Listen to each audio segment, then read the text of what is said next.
దేవుని వాక్యము మనకు ఎందుకు ఇంత ప్రాముఖ్యం, దాని ప్రాధాన్యత ఏమిటి అన్న విషయాల్ని మనం చూసే ప్రయత్నం చేస్తాం. ఆ చూసే క్రమంలో మనకు దేవుడిచ్చినటువంటి అవకాశాలను లేదా దేవుడిచ్చినటువంటి దేవుని మాటలను మనం గుర్తు చేసుకుంటాం. బైబిల్ గ్రంథంలో మొదటి అధ్యాయం నుంచి చూస్తే దేవుని మాటే ప్రాముఖ్యంగా మనకు కనిపిస్తుంది. బైబిల్ గ్రంథంలో ఆదికాండం మొదటి అధ్యాయంలో దేవుడు పలకటం, ఆ పలికినటువంటి దాన్ని, ఆ మాటను ఆధారం చేసుకునే సృష్టి క్రమం అంతా ఉద్భవించటం మనం చూస్తాం. సృష్టి క్రమాన్ని ఉద్భవింపజేసినటువంటి దేవుని మాట, సృష్టి క్రమాన్ని తన మాట చేత నిర్మించినటువంటి దేవుని యొక్క వాక్యమును గురించి మనం తెలుసుకోబోతున్నాం. దాని యొక్క ప్రాధాన్యతను మనం తెలుసుకోబోతున్నాం. ప్రభు అయిన యేసుక్రీస్తు ఈ లోకంలోనికి మానవుడిగా, మీలాగా నాలాగా రక్తమాంసములు కలిగినటువంటి దేవుని స్వరూపము మరియు పోలిక చొప్పున ఉన్నటువంటి మానవులను ప్రేమించి వారి వలె మానవత్వమును ధరించుకుని మన మధ్యకు వచ్చినటువంటి కృపాసత్య సంపూర్ణుడు ఒకసారి ఆయన పరిచర్యకు సిద్ధపడిన తర్వాత, ఉపవాసం ఉండి పరిచర్యలో పరిశుద్ధాత్ముని చేత అభిషేకింపబడి, పరిశుద్ధాత్ముని చేత నడిపింపబడి అరణ్యములో 40 దినాలు ఉన్న సమయంలో, ఆ 40 దినాలు సాతాను ప్రభువును శోధించినప్పుడు 3 ప్రశ్నలను, లేకపోతే సారాంశ రూపంగా చెప్పినటువంటి, అంటే ఆ 3 మాటలు మాట్లాడేసి వెళ్ళిపోయింది అని కాదు. ఆ 40 దినాలు ఆ సారాంశము 3 మాటల్లో మార్కు సువార్త అలాంటి సువార్థికులు రాయటం మనం చూస్తాం. ఆ సువార్థికులు రాసినటువంటి మాటల్లో 3 ముఖ్యమైనటువంటి అంశాలు మనకు కనిపిస్తాయి. ఒకటి భోజనానికి సంబంధించినటువంటిది, రెండవది ఆరాధనకు సంబంధించినటువంటిది, మూడవది అధికారానికి సంబంధించినటువంటిది. ఆ 3 ప్రశ్నలను కూడా, ఏ 3 ప్రశ్నలైతే ఆదాము దేవుని వాక్కును విని ప్రతి సాయంకాలము ప్రతి సంధిపూట ప్రభు అయిన యేసుక్రీస్తు ఆయనతో మాట్లాడటానికి ఏదేను తోటలో వచ్చినప్పుడు ఆయన విన్నటువంటి మాటలను గుర్తుంచుకుని, ఆ మాటల ద్వారా తనను పాలించేటటువంటి తన ప్రభువుకు అధీనుడై ఉండాలా, లేకపోతే ఈ లోక మర్యాదను తీసుకుని వస్తున్నటువంటి వేరొక వాడికి అధీనుడై ఉండాలా అన్నటువంటి ఈ తర్జన భర్జనలో ఆదాము ఎన్నుకున్నాడు సాతాను యొక్క మాటను, లేకపోతే వాక్యాన్ని వినటానికి. ఆ మాట పట్టుకున్నాడు, మరణాన్ని కొని తెచ్చుకున్నాడు. ఆ మాట పట్టుకున్నాడు, దేవుని నుంచి దూరమయ్యాడు. ఆ మాట పట్టుకున్నాడు, దేవుని యొక్క సన్నిధి నుండి దూరమయ్యాడు. ఆ మాటను పట్టుకున్నాడు, పాపము ఊబిలో ఇరుక్కుపోయాడు. ఎందుకు అనంటే దేవుని మాట కంటే సాతాను చెప్పినటువంటి అబద్ధాన్ని ఎక్కువగా నమ్మాడు కాబట్టి, దానికి లోబడ్డాడు కాబట్టి, దానికి లోబడిన కారణం చేత దేవునికి ఇవ్వాల్సినటువంటి స్థలాన్ని దేవునికి ఇవ్వకుండా తను స్వయంగా తీసుకునే ప్రయత్నం చేశాడు. కాబట్టి రెంటికి చెడ్డ రేవడి అని మనం ఎలా అంటామో అలా దేవునివాడు కాలేకపోయాడు, స్వయంగా దేవుడు కాలేకపోయాడు. ఈ కారణం చేత మనం గుర్తుంచుకోవాల్సినటువంటి విషయం ఏమిటి అని అంటే, ప్రభువు మనతో ఈరోజు సాయంకాలం మాట్లాడుతున్నటువంటి మాట, ఆ 3 ప్రశ్నలు, ఆదాముకు ఏవైతే 3 ప్రశ్నలు ఉన్నాయో ఆ 3 ప్రశ్నలు మన ప్రభువుకు వేసినప్పుడు, మన ప్రభువు ఆ ప్రశ్నలకు సమాధానం వాక్యముతో ఇచ్చాడు. ఆ ప్రభువు ఆ ప్రశ్నలకు సమాధానాన్ని వాక్యము ద్వారా ఇచ్చాడు. వాక్యాన్ని కోట్ చేస్తూ ఇచ్చాడు. వాక్యము ఎందుకు ఇంత ప్రాముఖ్యం, వాక్యము ఎందుకు ఇంత ప్రధానం అని గనక ఆలోచిస్తే, వాక్యము మనలను ఈ లోక మర్యాద నుండి విడిపిస్తుంది. ఈ లోక మర్యాదతో పోరాడటం నేర్పిస్తుంది. ఈ లోక మర్యాదలో విజేయులమై జీవించటం నేర్పిస్తుంది. 3 ప్రశ్నలు ఆదాము ఓడిపోయాడు.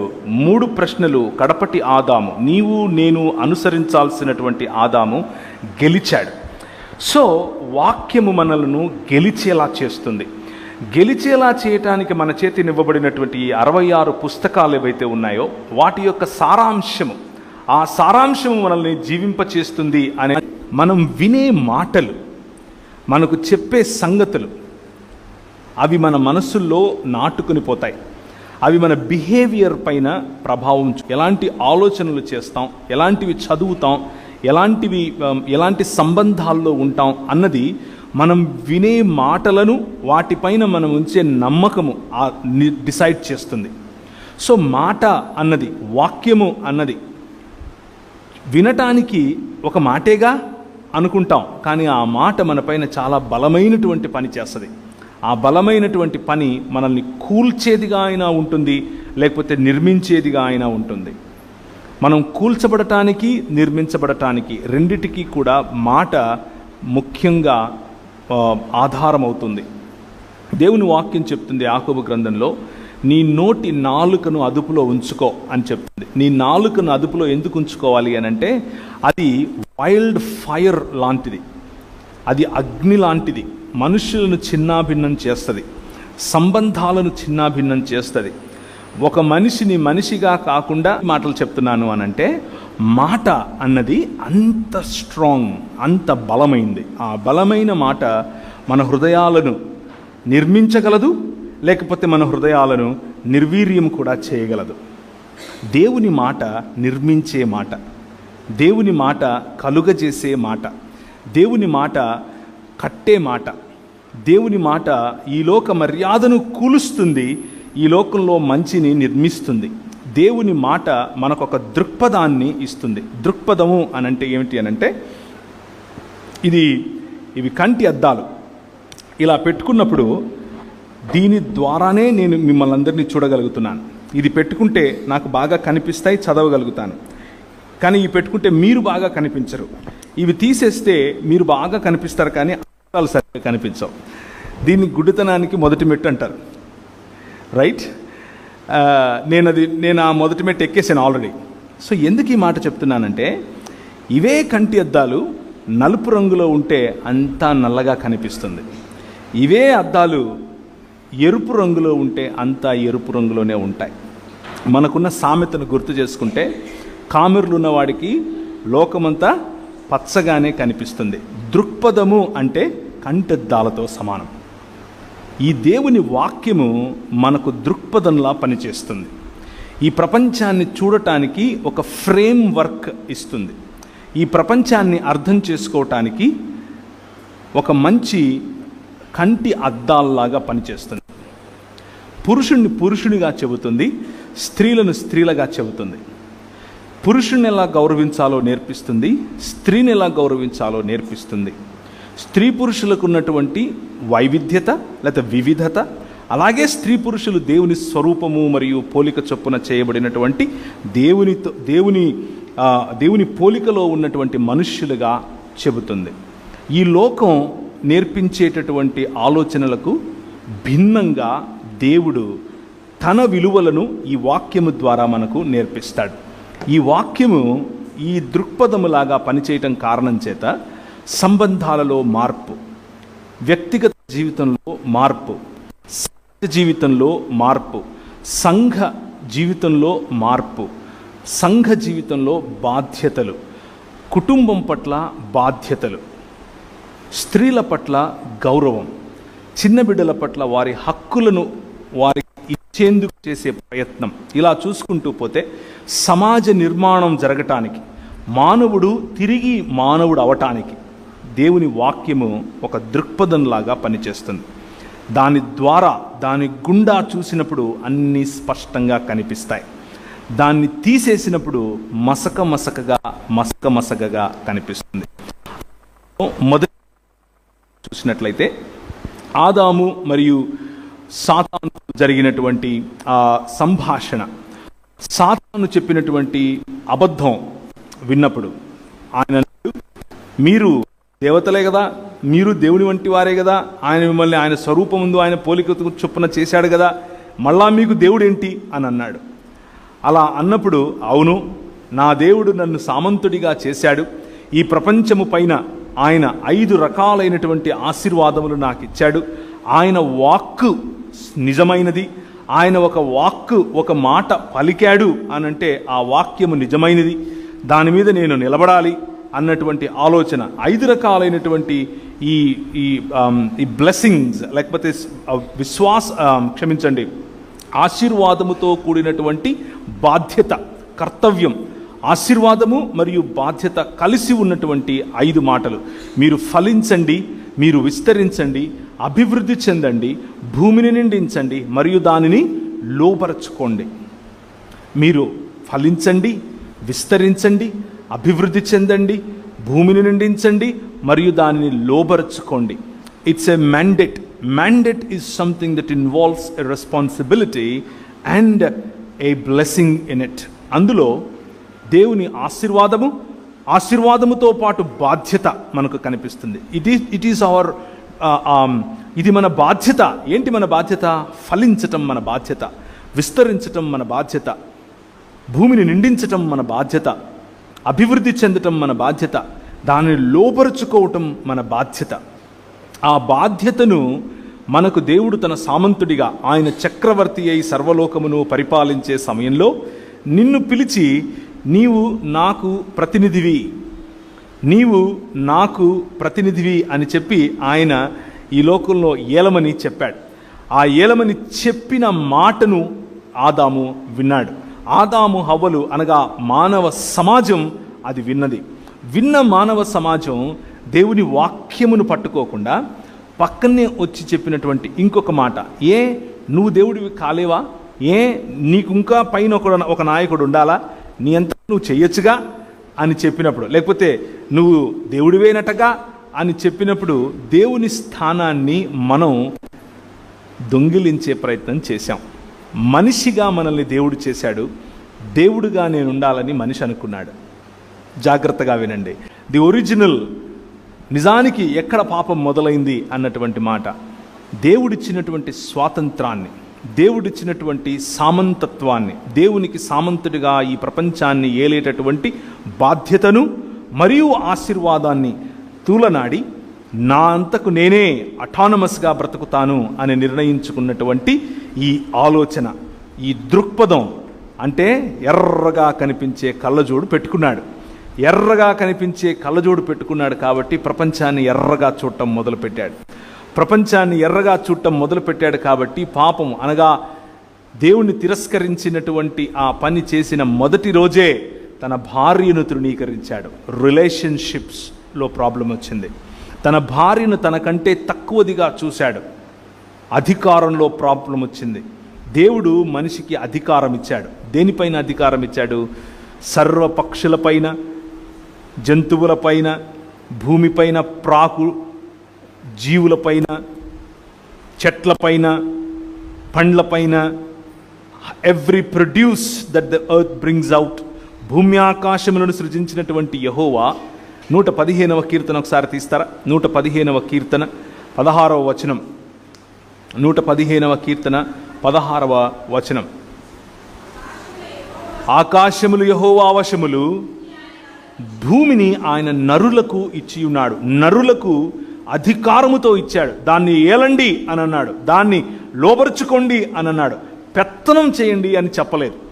లోబరుచుకోవటం అంటే ఏంటి అంటే స్వయంగా తానే ఒక మోడల్ చూపించాడు. ఎలాంటి మోడల్ చూపించాడు? చేసినటువంటి సృష్టికర్త అయినటువంటి ఈ దేవుడు ప్రతి చల్ల పొద్దున వచ్చి ఇచ్చిన బాధ్యతను గుర్తు చేసి, ఇంతకు ఆయన నేను ఇలా అనుకుంటాను అప్పుడప్పుడు, ఏం మాట్లాడింటాడు ఆయన ఆదాముతో? ప్రతిరోజు వచ్చి ఏం తిన్నావు, ఏం చేశావు? ఒక స్నేహితుడు, ఇద్దరు స్నేహితుల మధ్య ఎటువంటి సంభాషణ ఉంటుంది? బహుశా అటువంటి సంభాషణే దేవునికి మరియు మానవుడికి ఉండేదేమో. దేవాది దేవుడైనటువంటి ఆదిలో వాక్యముగాను, వాక్యము దేవుని యొద్ద దేవుడై ఉన్నటువంటి ఆ దేవుడు ఆయన ఇదే చోట్లో వచ్చి ఆదాముతో మాట్లాడుతూ బహుశా అనుంటాడు, నీకు నేను రెండు పనులు ఇచ్చాను. ఎక్కడుంది అది? 2వ అధ్యాయం, ఆదికాండం 2వ అధ్యాయం 15-16 వచనాలు. ఆదికాండం 2వ అధ్యాయం 15-16 వచనాలు. మరియు దేవుడైన యెహోవా నరుని తీసుకొని ఏదెను తోటను సేద్యపరచుటకును కాచుటకును, రెండు మీరు ఏలటం, ఈ భూమిని ఏలటం అంటే ఏంటంటే నేను ఈ ప్రపంచాన్ని చేశాను. చేసిన ఈ ప్రపంచం ఎలా ఉంది?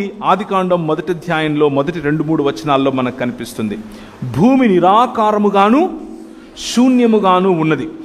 శూన్యముగాను నిరాకారముగాను ఉన్నటువంటి ఆ భూమి పైన ఒక క్రమాన్ని చేశాడు. తన మాట ద్వారా చేశాడు. కలుగును గాక అన్నాడు, కలిగింది. నీళ్లు కలుగును గాక అన్నాడు, కలిగాయి.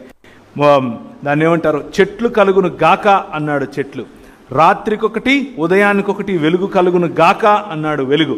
ఇలా చూసుకుంటూ పోతే తన మాట చేత సర్వాన్ని సృష్టించినటువంటి దేవుడు ఆ భూమి పైన ఒక క్రమాన్ని నిర్మించాడు.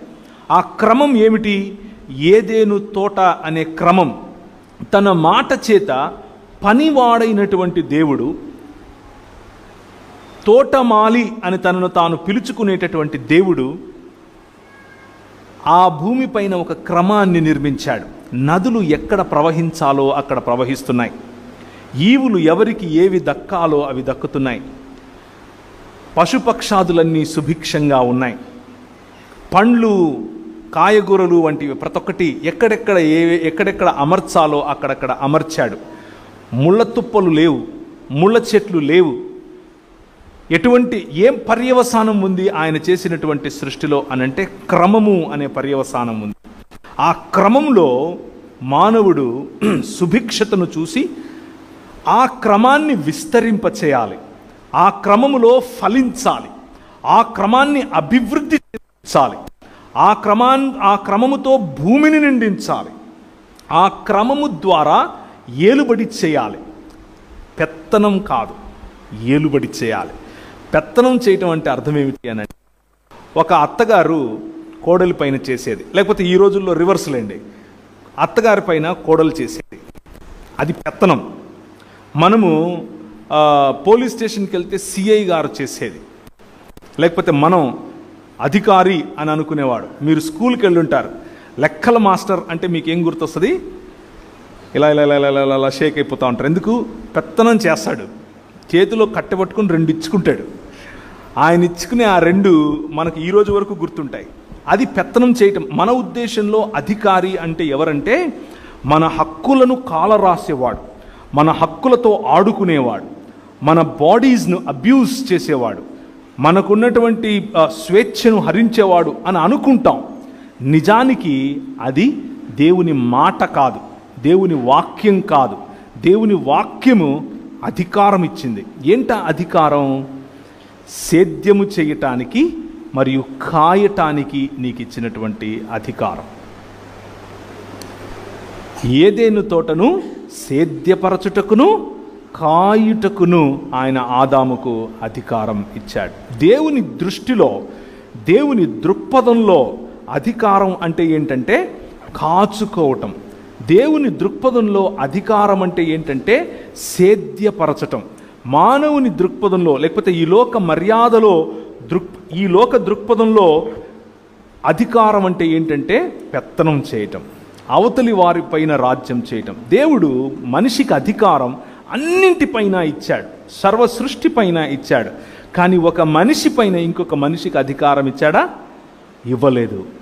ఒక్కసారి దేవుణ్ణి తిరస్కరించిన వెంటనే, అనగా దేవుని వాక్యమును నమ్మక, దేవుని వాక్యమును పక్కన పెట్టి, దేవుని మాటను విశ్వసించక, దేవుని మాట అనుసారంగా బ్రతకాలన్న ఆలోచన కోల్పోయి, తన స్వచిత్తము లేకపోతే లోక మర్యాద అనగా సాతాను యొక్క ఆలోచనను ఎప్పుడైతే నమ్మాడో, ఎప్పుడైతే దాని వైపుకు మొగ్గు చూపాడో, ఒక మనిషిగా ఉన్నటువంటి ఆదాము, దేవుడు మనిషిని సృష్టించెను, స్త్రీనిగాను పురుషునిగాను వారిని సృజించెను.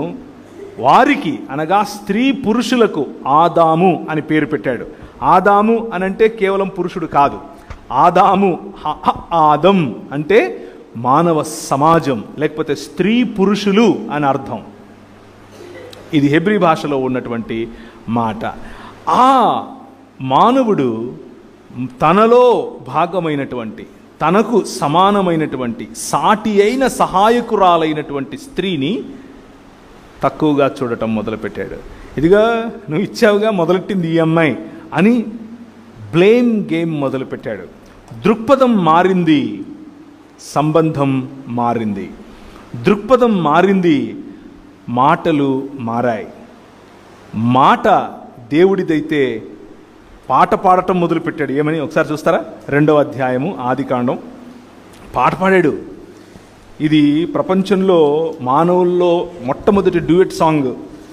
మొట్టమొదటి రొమాంటిక్ డ్యూయట్ సాంగ్, మొట్టమొదటి మానవుడు తన మొట్టమొదటి భార్యకు పాడినటువంటి మొట్టమొదటి పాట. కవిత్వం చెప్తున్నాడు, రిథమిక్గా రైమ్తో మాట్లాడుతున్నాడు. ఇక్కడ భార్య పట్ల గౌరవం చూడండి, భార్య పట్ల సమానత్వం చూడండి, భార్యను ఎంత ఆలింగనం చేసుకుంటున్నాడు, ఆమె సౌందర్యాన్ని చూసి డ్యూయట్ పాడుతున్నాడు ఇక్కడ. కానీ దృక్పథం మారింది. ఒక్కసారి వాక్యము అనేటటువంటి దృక్పథం నుంచి బయటకు వచ్చి లోక మర్యాద అనే దృక్పథం పెట్టుకున్నాడు. ఇదిగో నువ్వు ఇచ్చావుగా, ఈమె చెప్పింది చేయాల్సి వచ్చింది అని మొదలుపెట్టాడు. తన కుమారుడు పుట్టాడు, జలసి. చూసుకుంటూ పోతే సమాజం, మానవ సమాజం దేవునికి దూరం అయ్యే కొద్దీ దృక్పథములో మార్పు వచ్చే కొద్దీ దేవుని వాక్యము కాకుండా, దేవుని మాట కాకుండా, దేవుని యొక్క ఆజ్ఞ కాకుండా, దేవుని యొక్క కట్టడ కాకుండా, దేవుని యొక్క సన్నిధిని విడిచిపెట్టగలిగినంత ధైర్యమునిచ్చేటటువంటి లోక మర్యాదకు లోబడ్డారు. జీవితం తుంపనాశనం అయింది. దాన్నే మనం ఏమంటామంటే ఒరిజినల్ సిన్ అని అంటాం, మూల పాపము అని పిలుస్తాం. మన స్వభావ సిద్ధంగా పాపులం. ఎందుకు అనంటే దేవుని వాక్యము అనేటటువంటి దృక్పథములో కాకుండా ఈ లోక మర్యాద అనేటటువంటి దృక్పథంలో బ్రతకటానికి ఇష్టపడ్డాం. కాబట్టి దాని నుంచి జరిగేటటువంటి పర్యవసానమే ఈరోజు మన జీవితాల్లో వస్తున్నటువంటి మార్పులు. దేవుని వాక్యము దేవుని హృదయంలో నుండి వెలువడేటటువంటి మాటలు. దేవుని వాక్యము ఆయన కార్యాచరణకు సంబంధించినటువంటి మాటలు. దేవుని మాటలు సృష్టిని నడిపించేటటువంటి, సృష్టిని సృష్టించి మరియు నడిపించేటటువంటి మాటలు. దేవుని మాటలు ఆయన సంకల్పాన్ని మనకు తెలియజేసేటటువంటి మాటలు.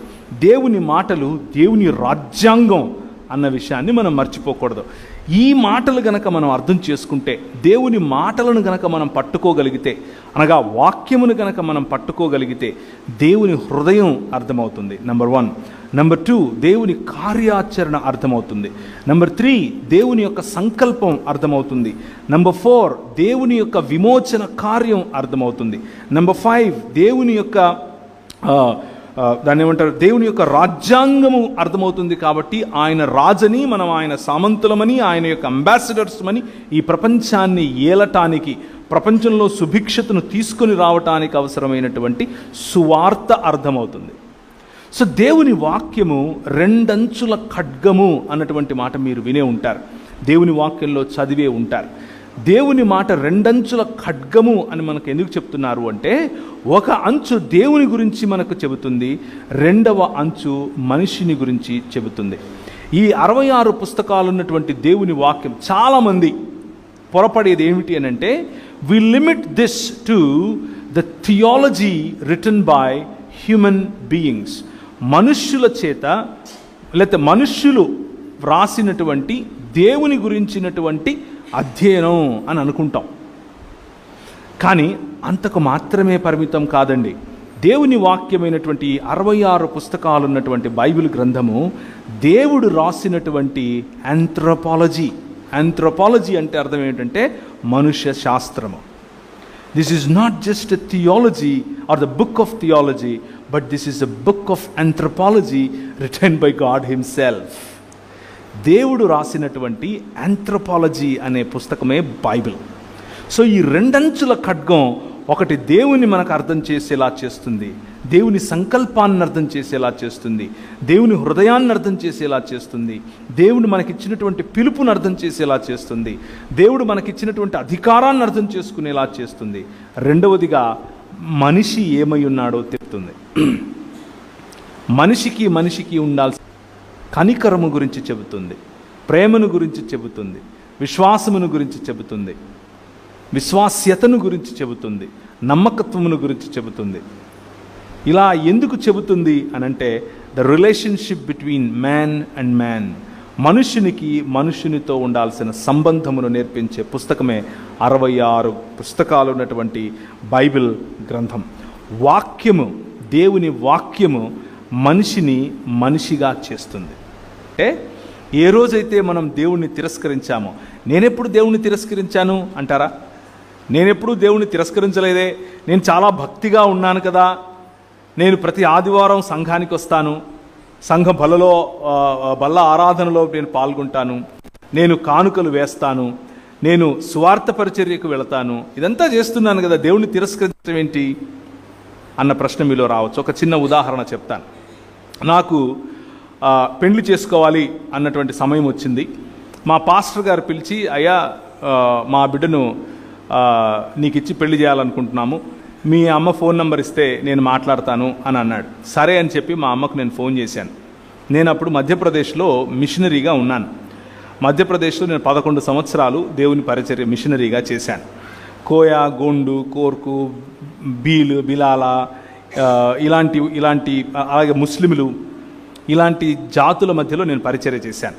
అలా పరిచర్య చేసే క్రమంలో మా పాస్టర్ గారు నాతో ఇలా మాట్లాడినప్పుడు మా అమ్మకు ఫోన్ చేశాను. మా అమ్మకు ఫోన్ చేసి, అమ్మ మరి ఇట్లా మా పాస్టర్ గారు వాళ్ళ అమ్మాయిని ఇచ్చి పెళ్లి చేయాలనుకుంటున్నారు, మరి నీతో మాట్లాడతారంట, నంబర్ ఇస్తాను అని నేను మాట్లాడుతుంటే మా అమ్మ నన్ను ఒక ప్రశ్న అడిగింది. మా అమ్మ 1800 చిల్లరలోనే, అంటే కాకినాడ ప్రాంతానికి కెనడా కదా ఇది, కాకినాడ ప్రాంతానికి కెనడా నుంచి మిషనరీలు వచ్చిన సమయం 1799లో విశాఖపట్నం ప్రాంతంలోనికి మొట్టమొదటిసారిగా మనకు మిషనరీలు వచ్చారు. 1799కి ముందు కూడా బర్తలోమీ గారు, అలాగే ఆయన తర్వాత డానిష్ మిషనరీలు, ఆయన తర్వాత ఎస్పీజీ వారు ఈ గడ్డ మీదకి వచ్చారు. రాయలసీమ మాది కడప, ఆ ఊళ్ళకు 1800 చిల్లరలోనే మిషనరీ సేవలు వచ్చాయి. మిషనరీ సేవల ద్వారా మా కుటుంబాలు, మా అమ్మ తరఫున కుటుంబాలు చాలామంది ప్రభువును అప్పటికే తెలుసుకున్నారు. అంటే మా అమ్మ వాళ్ళ నాయన కూడా క్రైస్తవుడే. అక్కడి నుంచి వస్తున్నటువంటి క్రైస్తవం. మా అమ్మ నాకు ఫోన్లో ఏమని అడిగింది అని అంటే, మనోళ్ళేనా అని అడిగింది. అర్థమవుతుందా? మనం క్రైస్తవులమే, కానీ ఏ దృక్పథం పెట్టుకొని మనిషిని చూస్తాం? మన దృక్పథంలో మార్పు. ఏ దృక్పథం పెట్టుకుంటే మనిషి మనకు మనిషిగా మనవాడుగా కనిపిస్తాడు అనేది ప్రశ్న. మా అమ్మ నన్ను అడిగిన ప్రశ్న ఇది. ఎన్ని సంవత్సరాల క్రైస్తవం? 200 పైచిలకు సంవత్సరాల క్రైస్తవం. నేను పెళ్లి చేసుకుంది 2006లో. 1800 చిల్లరలోనే మా కుటుంబంలో ఉన్నవాళ్ళు క్రైస్తవులు. ఆ తర్వాత మా అమ్మ ఎస్పీజీ సంఘంలో పెరగటం, ఆ తర్వాత క్యాథలిక్గా మారటం, ఆ తర్వాత మళ్ళీ నేను ప్రభువుని నమ్ముకున్న తర్వాత ఆమె కూడా మన ఇవాంజలికల్ ఫెయిత్లోకి రావటం, ఇవన్నీ చాలా జరిగాయి. కానీ అడిగే ప్రశ్న ఏంటి? మనోళ్ళేనా అనింది. నేను తడుముకోకుండా చెప్పాను, మనోళ్ళే అని చెప్పాను. మనోళ్ళు అన్నప్పుడు ఆమె దృక్పథం వేరు, ఆమె దృక్పథం మనోళ్ళు అన్నప్పుడు వేరు, మనోళ్ళు అన్నప్పుడు నా దృక్పథం వేరు. నాకు మనోళ్ళు ఎవరో ఆమెకు తెలియదు, ఆమెకు మనోళ్ళు ఎవరో నాకు తెలుసు. అర్థమవుతుందా? So now let's think about it. వాక్యము ఏం చేస్తుంది అంటే ఈ దృక్పథాన్ని ఇస్తుంది, మనిషిని మనిషిగా స్వీకరించటం నేర్పిస్తుంది.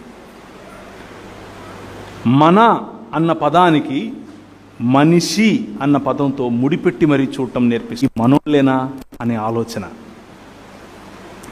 ఈ ఆలోచన, ఈ దృక్పథం రక్షింపబడ్డాం అనుకుంటూ ఇదే అద్దాలు పెట్టుకుని తిరుగుతూ ఉంటారు.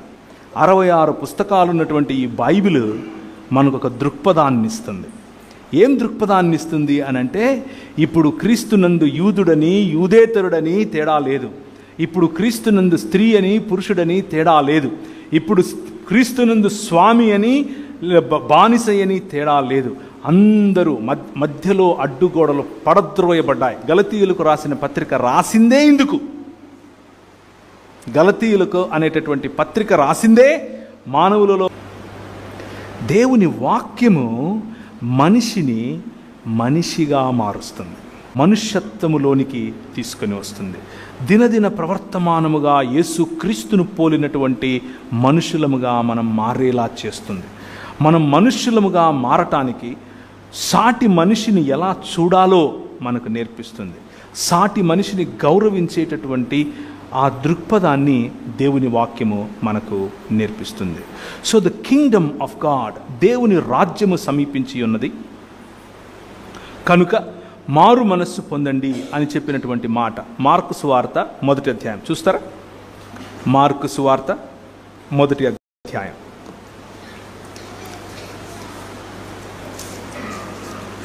వ్రాయబడినటువంటి సువార్తలలో మొదటి సువార్త మార్కు సువార్త. వచ్చాను. సువార్త అంటే అర్థం ఏమిటి అని అంటే, శుభవార్త అంటే అర్థం ఏమిటి అని అంటే మంచి మాట అని. మంచి మాట. ఏంటా శుభవార్త అనంటే, మనం ఎదురు చూస్తూ ఉన్నటువంటి మెస్సియా వచ్చేశాడు అని చెప్పేటటువంటి శుభవార్త. మనం ఎదురు చూస్తూ ఉన్నటువంటి మన రాజు వచ్చేశాడు అని చెప్పేటటువంటి వార్త. మనం ఎదురు చూస్తూ ఉన్నటువంటి నిజమైన మనిషి వచ్చాడు అని చెప్పేటటువంటి వార్త. ఆ నిజమైన మనిషి మనం కోల్పోయిన అధికారం, మనం కోల్పోయిన సంబంధం, మనం కోల్పోయినటువంటి దేవుని యొక్క ఇల్లు, మనం కోల్పోయినటువంటి దేవునితో సహవాసం, మనం కోల్పోయినటువంటి దేవుని రాజ్యములో ప్రాతినిధ్యం తిరిగి తీసుకుని వచ్చి ఇస్తాడు అని చెప్పటమే సువార్త. ఆ సువార్తను ప్రభు అయిన యేసుక్రీస్తు ప్రకటిస్తూ, ఇదిగో నేను ఇన్ని సంవత్సరాలుగా చెబుతూ వచ్చాను కదా, ఇప్పుడు వచ్చాను. హెబ్రీయులకు రాసిన పత్రిక 1వ అధ్యాయం. హెబ్రీయులకు రాసినటువంటి పత్రిక 1వ అధ్యాయం.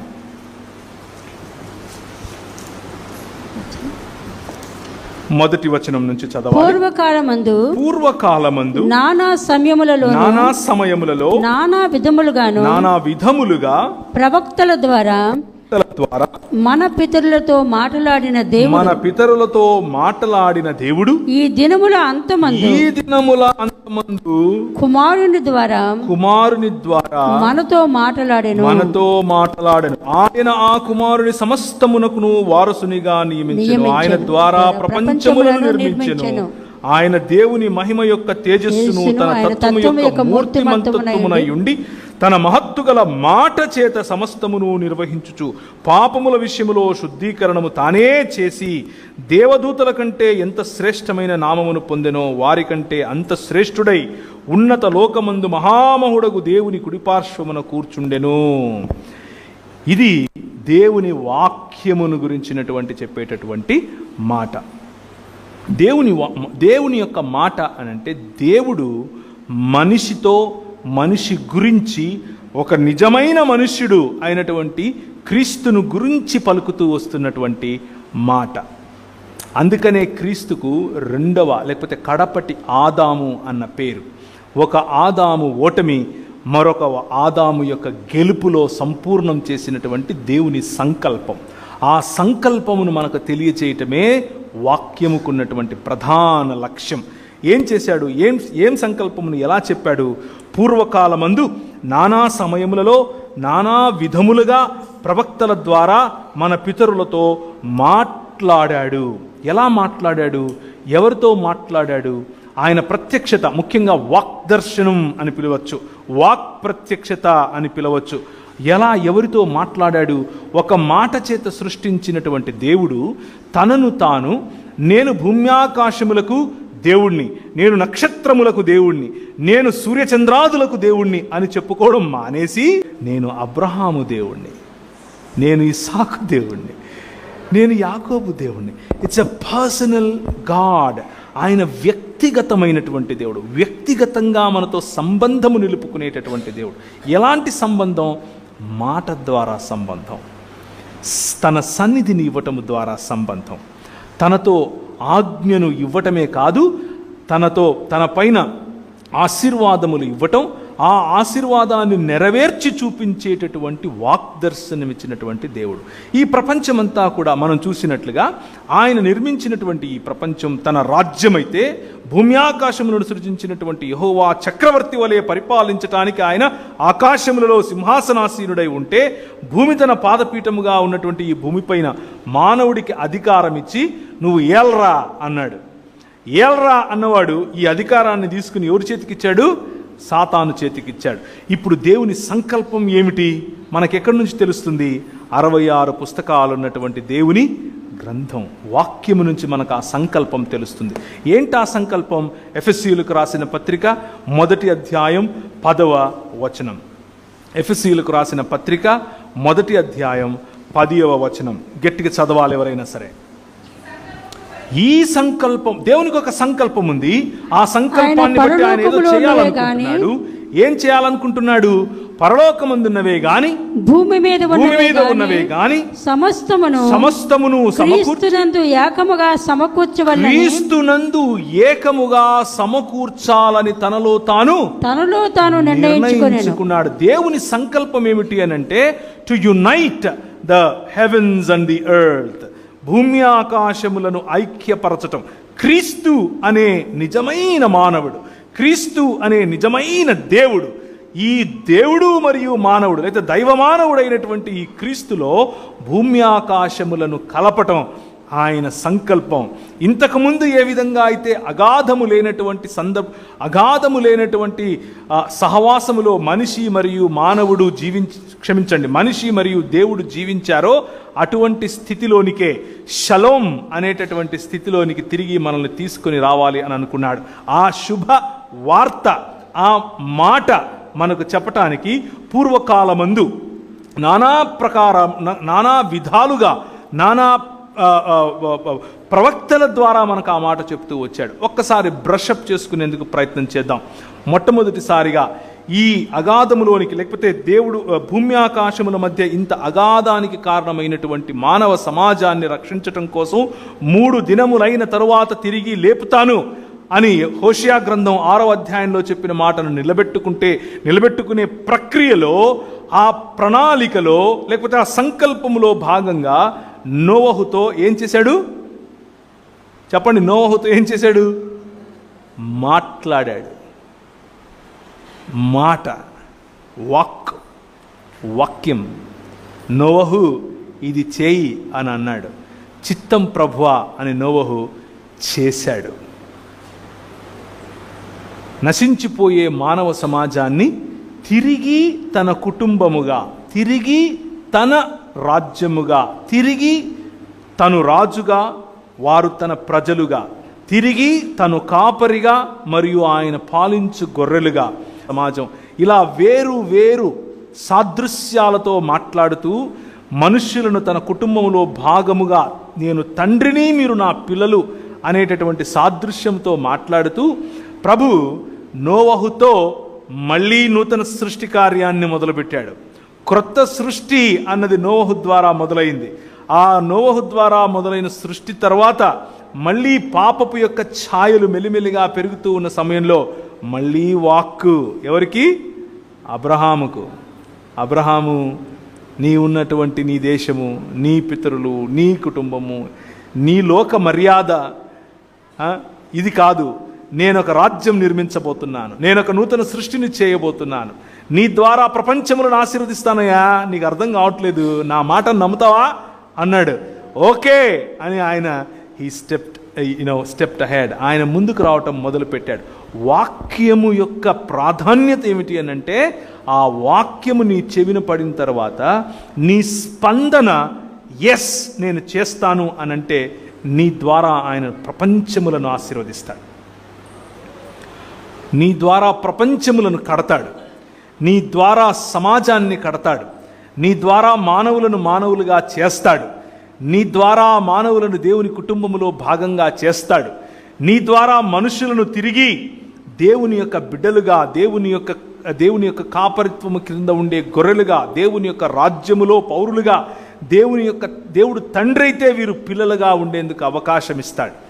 ఆ అవకాశం మొదట నోవహుతో నిబంధన, రెండవదిగా అబ్రహాముతో నిబంధన, ఆ తరువాత ఇస్సాకు, యాకోబు పిల్లలైనటువంటి ఇశ్రాయేలుతో నిబంధన. ఇశ్రాయేలు, నేను పేరు పెట్టి పిలిచినవాడా, ఇశ్రాయేలు నీ భాగ్యం ఎంత గొప్పది, యెహోవా నీకు విమోచనకర్తగా ఉన్న నీ భాగ్యం ఎంత గొప్పది. ద్వితీయోపదేశ కాండం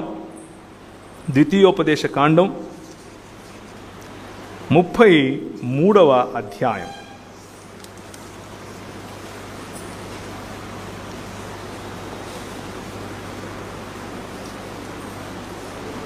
29. ఇశ్రాయేలు, నీ భాగ్యం ఎంత గొప్పది! యెహోవా రక్షించిన నిన్ను పోలిన వాడెవడు? ఆయన నీకు సహాయకరమైన కేడెము, నీకు ఔన్నత్యమును కలిగించు ఖడ్గము. నీ శత్రువులు నీకు లోబడినట్లుగా వారు వేషం వేయుదురు. నీవు వారి ఉన్నత స్థలములను త్రొక్కుదు. నీ పిలుపేమిటయా? వాక్యమును తెలుసుకున్న నేను నా పిలుపేమిటయా అని ఆలోచిస్తే, ఇశ్రాయేలు, దేవుడు రక్షించినటువంటి మానవ సమాజమా, నీ పిలుపేమిటి అని అంటే, ఈ లోక మర్యాద నిన్ను ప్లీజ్ చేయటానికి వేషాలేస్తుంది. ఈ లోక మర్యాద మనంతా ఒకటి కదా అంటది. మా పద్ధతులు మీ పద్ధతులు ఒకటేలే అంటది. కానీ మీరు వారి ఉన్నత స్థలాలను తొక్కుతారు. దేవుని వాక్యం అనేటటువంటి దృక్పథం నీలో ఉంటే ఉన్నత స్థలాలను తొక్కే పిలుపులో కారణం ఏమిటి అని అంటే, దృక్పథములో మార్పు. దృక్పథం లేదు. వాక్యము తెలిస్తే, వాక్య దృక్పథం తెలిస్తే, సంకల్పం తెలిస్తే, దేవుని సంకల్పం, భూమ్యాకాశములను ఐక్యపరిచే సంకల్పం, దేవుని కుటుంబములో పాలిభాగస్థలముగా మానవ సమాజాన్ని తీర్చిదిద్దే సంకల్పం, మనిషిని మనిషిగా ఇన్వైట్ చేసే సంకల్పం, క్రీస్తు అనే 100% మానవుడి యొక్క ఉదాహరణను చూపించే సంకల్పం. ఆ సంకల్పం కోసం అబ్రహాము, ఇస్సాకు, యాకోబుల కుమారులైనటువంటి ఇశ్రాయేలును కట్టాడు. 400 సంవత్సరాలు వాళ్ళు ఐగుప్తులో ఉండేలా చేశాడు. ఐగుప్తును చూసి బాగుంది అనుకున్నారు. ఒక చిన్న ఏమొచ్చింది, సొంత తమ్ముడిని అమ్ముకున్నారు. అవునా, సరే 400 ఏళ్ళు ఉందరు కానీ అన్నాడు. 400 పైచిలుకు సంవత్సరాల తర్వాత కనాను దేశపు వాసుల యొక్క పాపం పండిన తరువాత వాళ్ళకి ఇవ్వాల్సినటువంటి అవకాశం అంతా ఇచ్చాడు. నా మనసు అర్థం చేసుకోండి, మారు మనసు పొందండిరా, మనుషులవ్వండి అన్నాడు. మేం మనుషులం ఎందుకు అవుతాం? మేము మనుషులం కాము, మేము ఇదే అన్నారు. 400 పైచిలుకు సంవత్సరాలు వీళ్ళు బానిసత్వంలో ఉంటే, ఆ బానిసత్వంలో వాళ్ళు ఒళ్ళు పై తెలియకుండా పని చేస్తూ ఉంటే, ఆ పనికి పైన మళ్ళీ పని ఎవరు ఫరో పెడుతూ ఉంటే, ఆ ఫరో ఉన్నటువంటి 10 దేవతలలో ఒక దేవత అయినటువంటి ఫరోన్ను కూడా వాళ్ళు, ఓ అవును ఫరో నువ్వు గొప్పోడివి, నువ్వు మంచోడివి అని ఆయనకు అన్ని కడుతూ ఉంటే, నీ ఆర్తనాదాలు నేను విన్నాను, రా బయటికి అని చెప్పి పిలవటం కోసం వాక్కునిచ్చాడు. మళ్ళీ ఎవరికి? మోషేకి వాక్కునిచ్చి పంపించాడు. నన్ను అడుగుతారయ్యా వాళ్ళు, ఏమని చెప్పాలి నేను అనంటే, నేను మీ పితరుల దేవుణ్ణి, నేను అబ్రహాము దేవుణ్ణి, నేను ఇస్సాకు దేవుణ్ణి, నేను యాకోబు దేవుణ్ణి అని చెప్పు అని అన్నాడు. నిర్గమాకాండం 3వ అధ్యాయము 15-16 వచనాలు ఇంట్లో చదువుకోండి.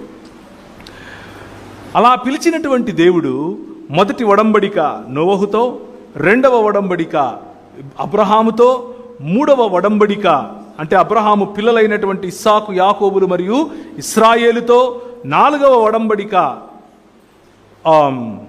మోషే ద్వారా, 5వ ఒడంబడిక తనలో నుంచే బయటకు వస్తాడు అని చెప్పినటువంటి దావీదుతో, దావీదు అడిగినప్పుడు నీ కుమారుని ద్వారా చేస్తాను అని చెప్పి తన కుమారుడైనటువంటి యెష్షయి చిగురు మరియు మొద్దు వేరు అయినటువంటి మన ప్రభు అయినటువంటి యేసు క్రీస్తులో ఆయన ఒడంబడికను, ఆయన మనతో చేసిన కాంట్రాక్ట్ను ఆయన నిలబెట్టుకుంటూ వస్తున్నాడు.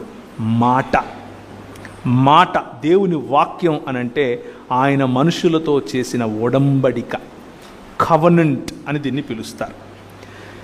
Our God is a covenant faithful God.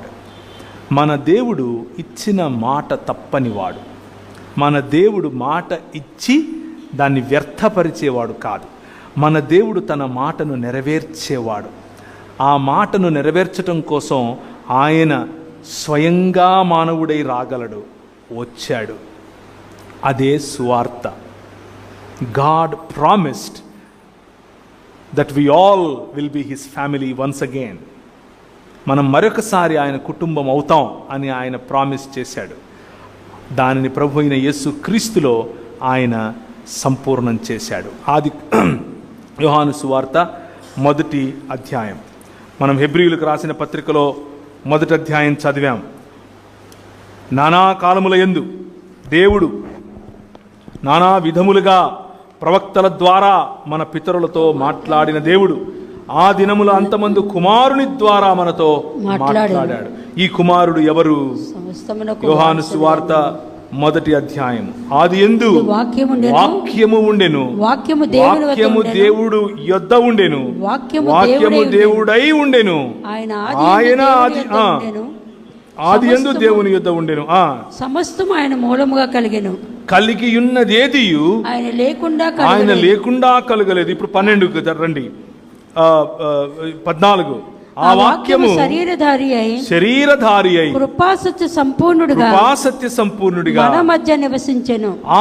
ఆది కాలమందు నానా సమయాలలో, నానా ప్రాంతాలలో, నానా విధాలుగా మాట్లాడినటువంటి ఈ వాక్యము, దేవుని యొక్క వాక్యము ఇప్పుడు పర్సానిఫికేషన్, వ్యక్తిత్వమును సంపాదించి, వ్యక్తిగా నువ్వు నేను ఏ విధంగా అయితే the flesh and the bones అని పిలుస్తాం, రక్తమాంసములు కరిగినటువంటి ఈ మానవుడుగా ఆయన మన మధ్యకు రావటం. ఆ మానవుడుగా వచ్చినటువంటి ఆయన ఈ 3 మాటలతో, అనగా వాక్యము యొక్క శక్తితో ఆయన ఈ లోక మర్యాదను నేర్పిస్తూ వస్తూ ఉన్నటువంటి, ఈ లోక మర్యాదలోనికి ప్రలోభ పెడుతున్నటువంటి సాతానును 3 సమాధానాలు వాక్యములో నుంచే ఇచ్చి తరిమి కొట్టడం మనం చూస్తాం. ఇక్కడ ఇంకొక విషయాన్ని నేను మీకు ప్రస్తావించి ముగిస్తాను. సాతానుతో జరుగుతున్నటువంటి ఆ మాటలలో ప్రభువైన యేసుక్రీస్తుతో సాతాను ఏ విధంగా మాట్లాడుతున్నాడు? మొదటి ప్రశ్న ఏంటి? నువ్వు రొట్టెలు చేసుకో రాళ్ళను అని అన్నాడు. కానీ దానికి వాక్యం కోట్ చేయలా. ప్రభు మాత్రం వాక్యం కోట్ చేసి నోరు మూసుకో అన్నాడు. అర్రే, ఈయన ఏదో దృక్పథం బాగుందయ్యింది, ఈయన కరెక్ట్ దృక్పథంలో ఉన్నాడే, సో మనం ఈయనను కొట్టాలంటే ఏం చేయాలా? మనం కూడా అదే దృక్పథం పెట్టుకోవాలా అని అనుకున్నాడు. నెక్స్ట్ వాక్యంతో వచ్చాడు. ఏ వాక్యంతో వచ్చాడు? మరి నీకోసం దేవదూతలను ఇస్తాడంట కదా, దూకు అని అన్నాడు. ఈయన మళ్ళీ వాక్యంతోనే కొట్టాడు, నీ దేవుడైన యెహోవా నువ్వు. సో ఈ లోక మర్యాద మనము సరైన దృక్పథములో నడుస్తున్నప్పుడు, వాక్యం అనే దృక్పథంలో నడుస్తున్నప్పుడు, వాక్యం అనే దృక్పథాన్ని మనం ప్రజలకు చెబుతూ ఉన్నప్పుడు, ఆ వాక్యాన్నే తీసుకుని నిన్ను ఈ లోక మర్యాదలోనికి పిలిచే ప్రయత్నం చేస్తుంది. ఆ వాక్యాన్నే వక్రీకరించి మరీ నిన్ను తన మర్యాదలోనికి రమ్మని పిలుస్తుంది. సాతాను చేసింది ప్రతి ఒక్కసారి అదే. కానీ వాక్యము శరీరధారి అయి వచ్చాడు, కృపాసత్య సంపూర్ణుడిగా వచ్చాడు. ఆయన దగ్గర పప్పులు ఉడకలా. ఆయనను తెలుసుకున్నటువంటి మనం, ఆయన అడుగుజాడలలో నడవాలి అని నిర్ణయించుకున్నటువంటి మనం, ఆయన జీవన విధానాన్ని మనకొక మాదిరిగా చేసుకున్న మనం, ఆయన జీవన విధానం ద్వారా మనము మారాలి, మనము అలా బ్రతకాలి అని ఆలోచించిన మనం, మనకు వాక్యం ఇచ్చేటటువంటి, లేకపోతే వాక్యం అనే ఖడ్గము నేర్పేటటువంటి మాట రోమీయులకు రాసిన పత్రిక 12వ అధ్యాయం. మీరు ఈ లోక మర్యాదను అనుసరింపక, 2వ వచనం, ఉత్తమమును అనుకూలమును సంపూర్ణమును అయ్యున్న దేవుని చిత్తమేదో పరీక్షించి తెలుసుకొనున్నట్లు మీ మనస్సు మారి నూతనమగుట వలన రూపాంతరము పొందుడి. దేవుని చిత్తము, లేకపోతే దేవుని హృదయము, లేకపోతే దేవుని సంకల్పము, లేకపోతే దేవుని మాట, లేకపోతే దేవుని అంతరంగము, లేకపోతే దేవుని యొక్క కార్యాచరణ అన్నదే వాక్యము. వాక్యములోనే అది తెలుస్తుంది. అలా తెలిసినప్పుడే మనం రూపాంతరము చెందుతాం. ఆ వాక్యమును చదివినప్పుడే మనకు అది సాధ్యపడుతుంది. ఈ లోక మర్యాదను అనుసరింపకుండా ఉండాలి అనంటే, మనిషిగా మారాలి అనంటే 66 పుస్తకాలు ఉన్నటువంటి ఈ వాక్యం ఒక్కటే మార్గం, వేరే ఏ మార్గము లేదు. మనం 2 పడవలలో కాళ్ళు పెట్టే అవకాశం చాలా ఈజీ. పేరు పెట్టి పిలువబడినటువంటి ఇశ్రాయేలు జారిపోవటం. ఆదికాండంలో అబ్రహాముకు ఇదే జరిగింది. అబ్రహాము 4 రకాలైన లేదా నలుగురు రాజులను కట్టకట్టి ఒకటేసారి తన ఇంట్లో తర్బీదునిచ్చినటువంటి మనుషులతో కొట్టాడు. వాళ్ళు వచ్చి, అయ్యా నీకు కావాల్సింది తీసుకో స్వామి, మమ్మల్ని వదిలేయంటే, నీ దగ్గర చీపురు పుల్ల కూడా నేను తీసుకోను, రేపు వచ్చి నువ్వు నాకు ఇచ్చిన దాన్ని బట్టి నేను ధనవంతుడినని అంటావా? నో, నా దేవుడైన యెహోవా నన్ను ఆశీర్వదించగలడు అని చెప్పినటువంటి అంత గొప్ప విశాల హృదయం ఉన్నటువంటి ఈ అబ్రహాముకు ఆ విశాల హృదయం, ఆ దృక్పథం ఎలా వచ్చింది? శారమ్మని తీసుకుని కనాను ప్రాంతానికి వస్తే ఎదురుగా ఒక చిన్న అకాలం వచ్చింది, లేకపోతే చిన్న కరువు వచ్చింది. ఆ కరువుకు ఎదురుగా చూస్తే ఐగుప్తు కనిపిస్తుంది, పచ్చగా ఉంది. ఊరికే అలా వెళ్ళొద్దాం అనుకున్నాడు. ఆయన వెళ్ళడానికి ముందే ఐగుప్తు లోపలికి వచ్చింది. ఆయన ఇంకా ఐగుప్తులోకి పోలా, కానీ ఐగుప్తు లోపలికి వచ్చింది. ఏమంటున్నాడు? సారమ్మ నువ్వు చాలా అందంగా అంటావు కదే, నువ్వు నా చెల్లెలు అని చెప్పేసి అంటున్నాడు. ఐగుప్తులోనికి వెళ్ళాలన్న ఆలోచన చాలు నిన్ను ఐగుప్తియునిగా చేయటానికి. ఈ లోక మర్యాదలోనికి వెళదామన్న ఆలోచన చాలు నిన్ను ఈ లోకస్తునిగా చేయటానికి. చివరికి ఆ దేశ రాజు ఎవరైతే చారమ్మని తీసుకుని వెళ్ళి పెళ్లి చేసుకోవాలనుకున్నాడో, ఏమయ్యా బుద్ధుందా నీకు? భార్యను పట్టుకొని చెల్లెలంటావేంటి? నేను చెప్పాల్సి వచ్చిందా నీకు?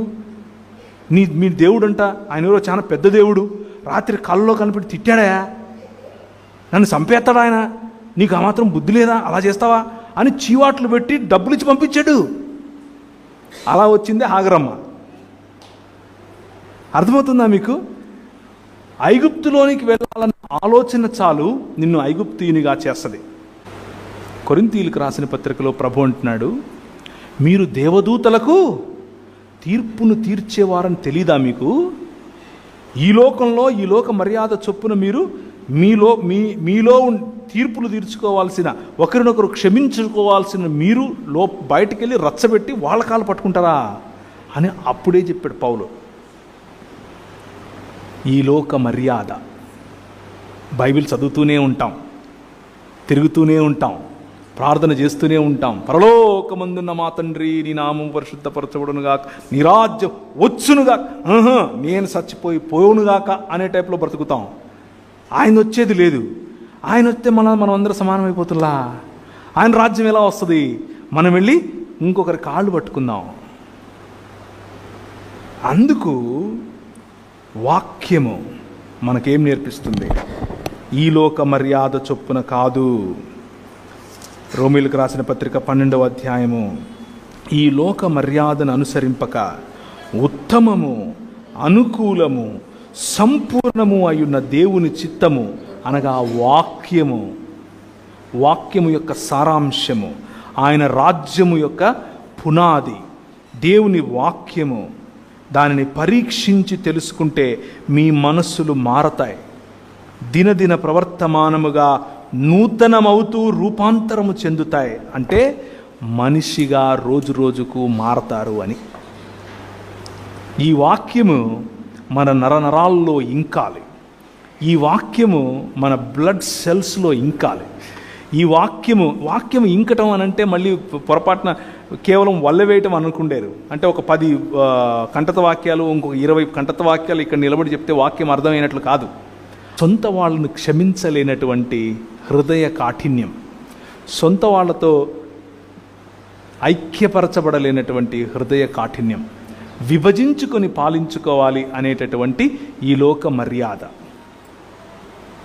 కానీ ఉత్తమము, సంపూర్ణము అయినటువంటి దేవుని వాక్యము, దేవుని చిత్తమును మనకు బయలుపరిచేటటువంటి, దేవుని సంకల్పమును బయలుపరిచేటటువంటి 66 పుస్తకాలైనటువంటి బైబిల్ వాక్యము మనకు ఐక్యతనిస్తుంది. దేవుని వాక్యం యొక్క ప్రాధాన్యత ఏంటి అని అంటే మనిషిని మనిషిగా చేస్తుంది. దేవుడు ఏమై ఉన్నాడు, ఆయనతో సంబంధం ఎంత ప్రాధాన్యం అని మనకు తెలియజేస్తుంది. అందుకనే ప్రభు అన్నాడు, మొత్తం వాక్యానికి ఉన్నటువంటి సారాంశం ఒక్క మాటలో చెప్పాలంటే, నీ దేవుడైన యెహోవాను నీ పూర్ణ మనస్సుతోనూ, నీ పూర్ణ ఆత్మతోనూ, పూర్ణ శక్తితోనూ ఆయనను ఆరాధించండి, ప్రేమించండి, లేకపోతే సేవించండి. అలాగే నిన్ను వలె నీ పొరుగు వారిని. అది నేర్పేదే ఈ వాక్యం. తలలు ఉంచుకుంటే ప్రార్థించుకుందాం, ప్రభు వైపుకు చూద్దాం.